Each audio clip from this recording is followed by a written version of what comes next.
This question is for Rabbi.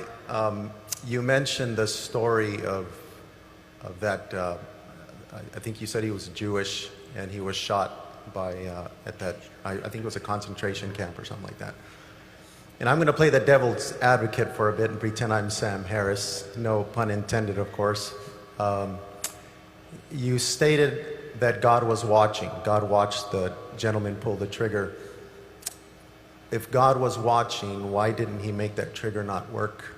Why didn't he make that poor individual just pass out while he was digging the grave? Okay. I believe Sam Harris would ask that type of question and demand an answer. Yes, I appreciate that question. Playing the devil's advocate, you said that why didn't God keep the man from pulling the trigger rather than allowing the man to pull the trigger and then watch over him and bringing about some kind of judgment?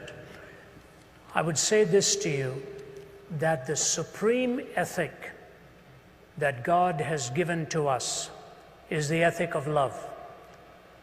It is the peak of all intellectual and emotional alignment. This thing we call love, which places value upon the other person of worth and as something to be protected. It was interesting, of all people, it was Oscar Wilde who, on his deathbed in his 40s, by his lover by his side, Robbie Ross, he turned to Robbie and he said, "Did you love any one of those little boys for their own sake?" It was an incredible question to ask by a man who was a hedonist on his deathbed in his 40s. And he said, "Robbie, did you ever love any one of those little boys for their own sake?" And Robbie Ross said, "No, I can't say I did." He said, "Bring me a minister. Bring me a minister." And it was in his magnificent poem, The Ballad of Reading Gaol, that Oscar Wilde said, "Only Christ was big enough to cleanse his heart and forgive him for all that he had done." The point even the hedonist realized was that in pleasure also, value and love are the supreme ethics that can be treasured. But you can never have love without intrinsically weaving into it the freedom of the will. You cannot have love without the freedom of the will.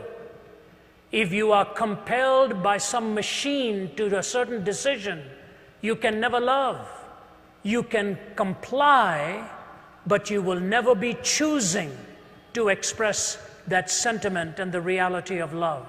If love is the supreme ethic, and freedom is indispensable to love, and God's supreme goal for you and for me is that we will love him with all of our hearts and love our neighbors as ourselves, for him to violate our free will would be to violate that which is a necessary component so that love can flourish and love can be expressed. If you're asking for God to always stop the trigger, why not God stop everything else? Next time you hold a cup of boiling water, he makes it frozen water instead.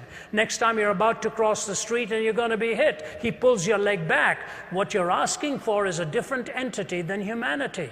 As wonderful as it may seem that in stopping that you think he is protecting you from that which is destructive, the greatest denial that you're asking for is the freedom of your will to be able to choose and to love God with all your heart and all your soul. When you've got love as the supreme ethic and the freedom of the will to choose that love, all of the other contingencies come in and can become explained why it is possible to either choose or to reject so that love can ultimately reign supreme. If you want compliance and some kind of a mechanical response, your question itself will self-destruct. You're asking the question because you're free to ask it, and you're free to ask it because you're free to love. And when you love him, in spite of all of the contraries that you see around us, you're trusting him for having the supreme wisdom and the knowledge to ultimately bring a pattern out of it all.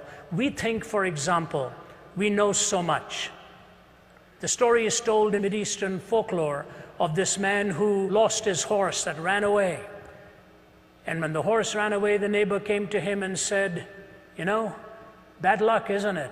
Your horse is gone." He said, "What do I know about these things?" A few days later, the horse came back with 20 other wild horses. And the neighbor came and said, "Amazing, it's not bad luck, it's good luck.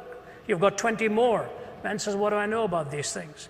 His young son is going and taming one of the new horses. That young horse kicks him and breaks his leg. The neighbor comes and says, "Terrible, isn't it? Your son's leg is broken. Bad luck that these horses came." The fellow says, "What do I know about good luck and bad luck?" A few days go by and a bunch of thugs are coming looking for recruits to join their gang. And they're looking for all the able-bodied young men. And they're about to pick this young man but find out his leg is broken. And they say, "We don't want him. We're going to move on to the next house." So the man comes and says, "Good luck, isn't it? Your son's leg was broken." In one little series of episodes, we don't know what lies ahead. Why don't you wait till you stand before God face to face, and you will find out there were reasons why he didn't stop that trigger, so that you will see the heinousness of evil and see the majesty of love and good managing to navigate yourself, but as a pilgrim's progress to come to the celestial city.